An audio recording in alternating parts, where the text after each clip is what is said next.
El Rincón de George Musimov presenta su sección Aprende con George. Hola, ¿qué tal a todos? Les mando un cordial saludo.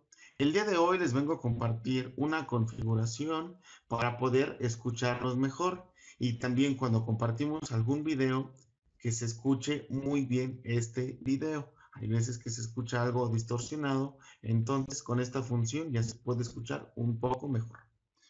Bien, lo primero que tenemos que hacer es abrir nuestra aplicación de Zoom. Nos vamos a donde dice configuración.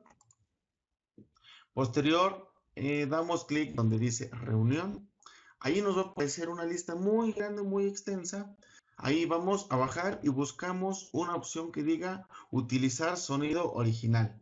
La marcamos para que esté activada para cuando ya estemos en nuestra reunión.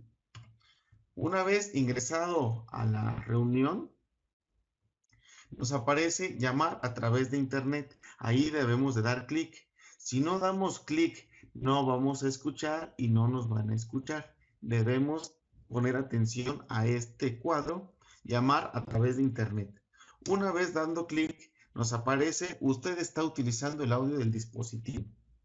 Algo también que debemos de tener en cuenta es en la parte superior izquierda que la bocinita no tenga la X, porque ahí indica que no tenemos el altavoz activado, sino el auricular del teléfono. Aquí es importante activarlo, estén las dos rayitas, es el altavoz. Después de esto, vamos a dar clic en los tres puntitos, ahí donde dice más, y vamos a dar clic en habilitar sonido original. Ya una vez activado ya se escucha un poquito mejor y nos escuchamos mejor también nosotros. De esta manera nos podemos escuchar mejor y también para cuando compartimos algún video con audio y de esta manera que se escuche mucho mejor. Espero les sea útil esta información. Saludos y hasta la próxima.